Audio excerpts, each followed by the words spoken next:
വളർന്നു. അവർ ശക്തിയായി ആ ബിദ്അത്തിനെതിരായി ഇവിടെ പോരാടുകയാണ് ചെയ്തിട്ടുള്ളത്. പ്രിയപ്പെട്ട സഹോദരങ്ങളോട് ഞങ്ങൾ ഇപ്പോഴും പറയുന്നു, അല്ലാഹുവെ മുൻനിർത്തി ഞാൻ നിങ്ങളെ മുമ്പിൽ പറയുന്നു, ഞങ്ങൾ ഈ പറയുന്നതും ഈ സംഘടിപ്പിക്കുന്നതും പ്രവർത്തിക്കുന്നതും ഇവിടുത്തെ ഒരു ലോകമാന്യത്തിന് വേണ്ടിയല്ല. അല്ലാഹു പരിശുദ്ധ ഖുർആനിൽ പറഞ്ഞു, ലിതകൂന കലിമത്തുല്ലാഹി ഹിയൽ ഉൽയാ. അല്ലാഹുവിന്റെ കലിമത്ത് ഇവിടെ എന്നും നേരെയായി നിൽക്കാൻ വേണ്ടിയാണ് അല്ലാഹു സുബ്ഹാനഹു വ തആല ആ കലിമത്ത് ഇവിടെ എന്നും നിലനിർത്താൻ നമുക്ക് തൗഫീഖ് നൽകുമാറാകട്ടെ.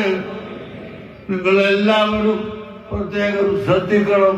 തമാശയല്ല, അള്ളാഹുവിന്റെ ദീനാണ്.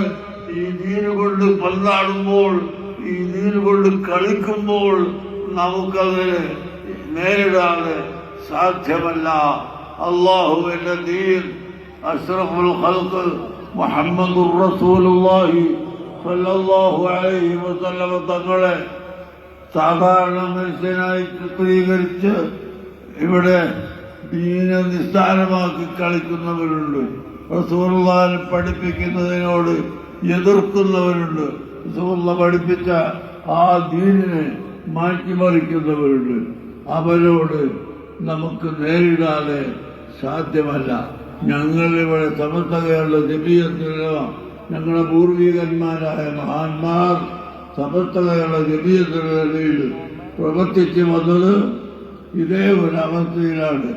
ഈ രാജ്യത്തിന് ഒരിക്കലും ദോഷം വരാതെ, ഈ രാജ്യത്തിന്റെ അഖണ്ഡത കാത്തു സൂക്ഷിച്ചുകൊണ്ട്, ഈ രാജ്യത്തിന്റെ ഐക്യതയും ഈ രാജ്യത്തിന്റെ സമാധാനവും എല്ലാ മതങ്ങളുമായുള്ള മതമൈത്രിയും സൗഹാർദ്ദവും നിലനിർത്തിക്കൊണ്ട്, ഇന്ത്യ രാജ്യത്തിന്റെ ഭരണഘടന നിലനിർത്തിക്കൊണ്ട് തന്നെ അതേസമയത്ത് മുസ്ലിം സമുദായത്തിന് മുസ്ലിമീങ്ങളുടെ ആശയം ഇവിടെ നിലനിൽക്കണം. അത് എന്നും ഇന്ത്യൻ ഭരണഘടന അനുസരിച്ച് തന്നെ ഞങ്ങൾ ജീവിക്കുമ്പോൾ